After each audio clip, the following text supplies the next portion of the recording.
Well, good morning. Welcome to Up with KREM. I'm Nicole Hernandez. Let's start with Jenny Power this morning, as always. But Jenny, this morning, a little bit things a little bit different than we've been seeing the past few days. What do you have for us? Yeah, that's right, Nicole. Changes have arrived to the inland Northwest, which is why we are under a weather impact alert this morning. So we are in place for this weather impact alert for the day today because of this incoming system. What we need to know is that the impact is mostly going to be concentrated down on the Palouse region. And what you need to be aware of is that it's the combination of saturated soils plus heavy rain that could make some flooding possible through fields as well as some rising streams and rivers. So as we take a look at our current satellite and radar, we've seen some of the showers taper off for Spokane and Coeur d'Alene, but we're not out of the woods yet when it comes to the rain. That's going to be ramping up here throughout the course of the day. Just right now, we're seeing this band stretch from the Yakima Valley up toward northeast Washington, and some showers are gradually ramping up as well down on the Palouse through southeast Washington and into central Idaho. So that's where we do have flood watches in place for the day today because of that excessive rainfall. And not only do we have concerns of that, but also elevated winds for central Washington. I'm timing this system out as well as how much rain we could receive over the course of this system. Let's take a quick look at traffic now. We're looking at I-90 and Havana this morning, where we're not seeing any major congestion. I'm looking at our traffic maps, and across the region, pretty much everywhere it looks like this. So if you're heading out the door, you're not going to encounter much traffic at this point. Well, Coeur d'Alene has a new police chief now. The city council voted 4-2 to appoint Greg Yeager to the position. Yeager is currently deputy chief for the Fort Collins Police Department in Colorado. There was some heated discussion during the council meeting, though. KREM 2's Connor McAvoy was there. I have a legal right to make this appointment, and if you don't like it, you can sue me. Excuse me, Mr. Mayor. What? Heated moments from Coeur d'Alene Mayor Dan Gookin during a discussion on whether or not to appoint Dave Hagar as the city's police chief. Coeur d'Alene City Council members voted in favor of appointing Greg Yeager as the new city police chief. This final decision has been more than a month in the making between Yeager and interim chief Dave Hagar. Council first voted back in March, but the decision stalled in a 3-3 deadlock. When council tied in the first vote for the new police chief, Mayor Gookin did not vote to break the tie. Since the police chief is a department head, the city administrator appoints them, but the city is still looking for a new city administrator. That issue became a point of contention between Mayor Gookin and the city attorney.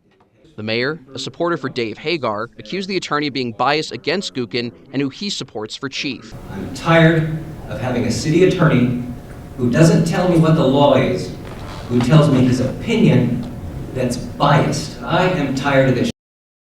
The Coeur d'Alene Police Association sent a letter to City Council and the mayor encouraging them to vote for the other chief candidate, Dave Hagar. He was a deputy with Coeur d'Alene Police under the previous chief. As the meeting went on, Councilmember Amy Evans asked the mayor to be respectful before their discussion, vote, and recess. I respectfully ask that we try to control ourselves and conduct business that's best for our citizens. Connor McAvoy, KREM 2 News.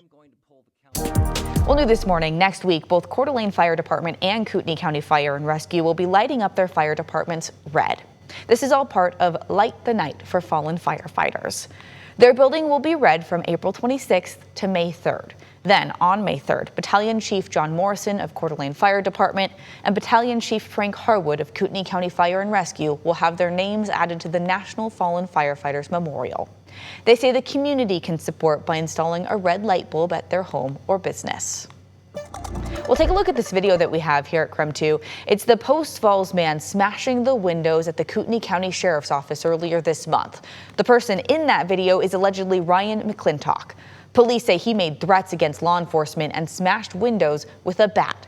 Court documents say McClintock admitted to police he wanted to, quote, incite fear and prove a point about what he believed was a local law enforcement cover-up. A judge ordered a mental evaluation to determine if McClintock is competent to stand trial. His next court hearing has not been scheduled yet.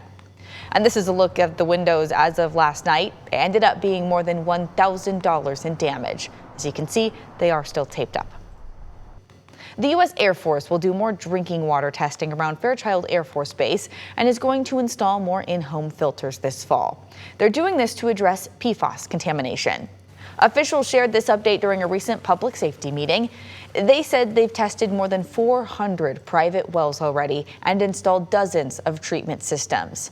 They first discovered PFAS, the chemicals linked to firefighting foam and some household products, back in 2017. The Air Force says they will start that additional testing and long-term cleanup planning next year. This is all part of federal step-by-step environmental response processes. New at 6, the Idaho Department of Environmental Quality gave the city of Lewiston a $1.8 million low-interest loan. Lewiston will use that money to help address forever chemicals in the water.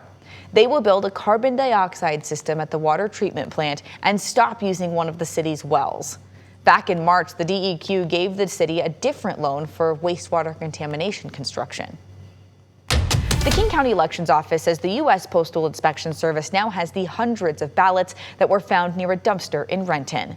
Washington Republican State Representative Jim Walsh says the person who found them gave them to him, and he had them until yesterday. King County Elections says the ballots were all blank. They were outgoing ballots that the voters did not pick up from their private mailboxes. Since some of those ballots were for the federal elections, though, the FBI is now one of the many agencies investigating. Let's get back to that rain coverage of what we're seeing today. KREM 2's Brandon T. Jones is live in the storm tracker this morning. Brandon, how are the roads looking? Hey there, good morning, Nicole. Roads are looking pretty good. We don't have any drops actively falling right now. A little bit misty earlier. We'll flip it around. We're driving through Reardon actually right now, taking a look at the roads all across the region here in the inland northwest this morning. But so far, things are looking good. I know we may get a little bit heavier rain later in the morning, so be prepared for that, especially as traffic starts to pick up for the school commute, heading off to work. Again, just keep that in mind, plan for that, and possibly some slick conditions. Again, as of right now, things are looking good. Just take your time out there on the roads and plan for a little bit of wet weather. Right now, though, mostly just gloomy, and every now and then a little patchy fog depending on where we are. For now, though, we'll keep you posted and toss it back to you in the studio. And right now we're under this weather impact alert, not necessarily because of what we're seeing here in Spokane and Coeur d'Alene, but because of the heavier rainfall that we're anticipating to see down on the Palouse, which is why we actually even have some flooding concerns for southeast Washington and into northern Oregon. We're under this weather impact alert just for the day today, as those flooding concerns and flood watches are in place for these counties shaded in green. This is due to the combination of the soil already being saturated because of some snowmelt, and then plus the heavier rainfall. We could see a little bit of minor flooding through some fields as well as rising creeks and rivers. We'll watch for these showers, though, to become more widespread as we head into this afternoon before gradually tapering off again for Spokane and Coeur d'Alene this evening. But isolated thunderstorm chances could bring heavier rainfall again down on the Palouse. Now looking ahead to Friday, the city of Moscow is celebrating Arbor Day with a community tree planting event. This is in partnership with the Moscow Tree Commission and the University of Idaho. They will plant a cascara tree at the Guy Wicks Field Pollinator Garden on U of I's campus.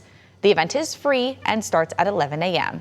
They will be giving away free seedlings and showcasing the city's ongoing commitment to maintaining a healthy and vibrant urban forest. Well, another quick reminder about diaper drive this morning. We do still need volunteers so we can give families in our area the diapers they need. The diaper drive is from April 27th through May 10th, and there are a lot of opportunities to help out. We end up giving all of the diapers to Vanessa Behan, who then hands them out to families who need help. Just a few hours of volunteering really makes a difference for us, so you can sign up on KREM.com. All you have to do is pick a time and a location.